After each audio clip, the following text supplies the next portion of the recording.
The Silent Hive, Bedtime Story. In the sun-drenched heart of Hearthstone Hollow, where lavender buzzed and clover nodded heavy with sweetness, there was a new kind of silence. It came from the third hive from the left, the one Leo called Grandmother's Hope. Its usual cloud of winged industry had vanished. No bees traced golden lines in the air. No friendly hum emanated from its wooden walls. It stood quiet as a tomb in the middle of the vibrant, humming meadow. To Leo, this silence was an alarm. His heart sank. Had there been sickness? A predator? Had he, their steward, failed them? His constant companion, a sturdy ginger cat named Bramble, wound around his ankles, purring a low, rumbling counterpoint to Leo's worry. Bramble was a creature of sunbeams and quiet observation, a friend who spoke in blinks and nudges, not words. "It's too still, Bramble," Leo murmured, kneeling before the silent hive. He placed his ear against the warm wood. Nothing. Not a scrape. Not a whisper of wing. He fetched his beekeeping veil and tools, hands ready to act, to diagnose, to fix. But as he approached, Alara gently placed a hand on his arm. Bramble sat neatly between them, tail curled around his paws, watching with wide, knowing eyes. "Sometimes," Alara said softly, her voice blending with the breeze, "the deepest wisdom is not in doing, but in listening." What is the silence trying to say? The lesson of listening. So, Leo did not open the hive. Instead, he began to watch. He and Bramble would sit in the grass a respectful distance away, morning and evening. Leo would close his eyes and simply listen. Bramble, a master of stillness, would sit pressed against his side, a warm, purring anchor. At first, all Leo heard was the absence of sound, a hollow worry. But slowly, his ears sharpened. He heard the loud, contented hum of the other hives, a sound of bustling health. He heard the distant song of the brook under their new bridge. He heard the wind combing through the tall grass. And one evening, with Bramble a warm weight in his lap, he finally heard it. From deep within the silent hive came a faint, unified, gentle thrum.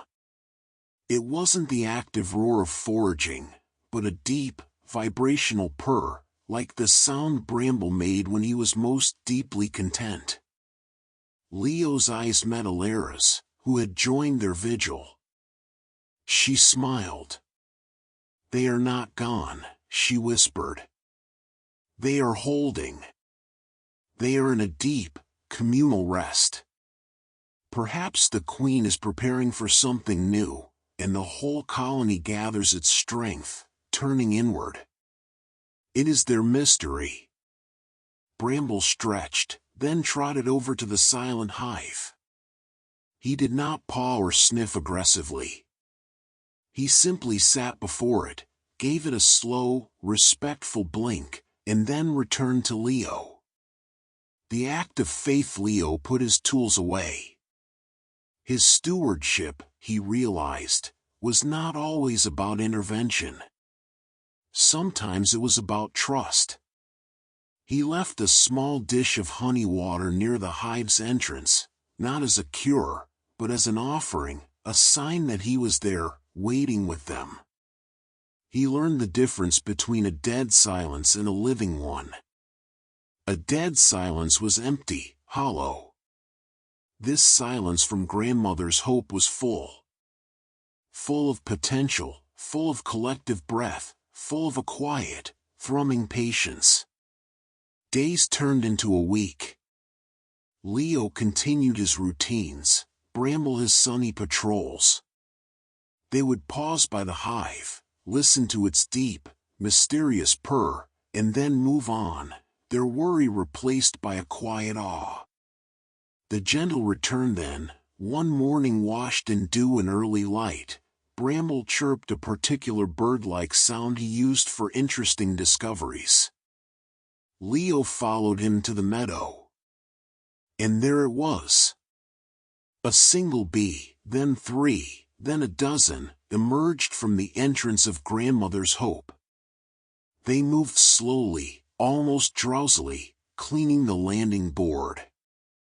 Then, as the sun fully warmed the wooden lid, the deep internal thrumming shifted in pitch. It rose into a tentative, then a confident hum. The silence was broken. But it had not been vanquished, it had done its work.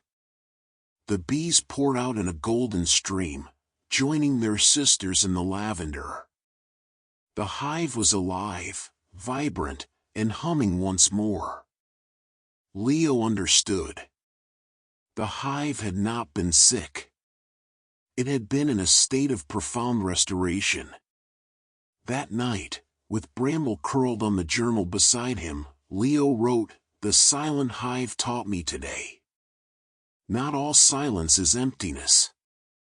Some silences are deep, communal breaths. Some are the sound of a community turned inward, gathering strength for the next bloom." Bramble knew. He never feared the quiet, he simply sat with it. True stewardship isn't just knowing when to act. It's knowing when to sit, to listen, and to trust the deep, quiet wisdom of the world you love. He scratched Bramble behind the ears. "You're a better beekeeper than I am, my friend." Bramble answered with a purr that filled the room, a warm, living silence that spoke volumes. And so, dear listener, as you settle into your own quiet nest tonight, remember the silent hive. In your own life, when you meet a silence, in a friend, in your own heart, do not rush to fill it with noise or fear. Listen closely. Is it an empty silence, or a full one? Some of the most important growth happens in the quiet, in the deep, communal rest we give ourselves and others. Be like Bramble. Be a gentle, patient guardian of the quiet times. For after the deepest, most trusting silence, the hum of life returns, always, sweeter and stronger than before. Good night.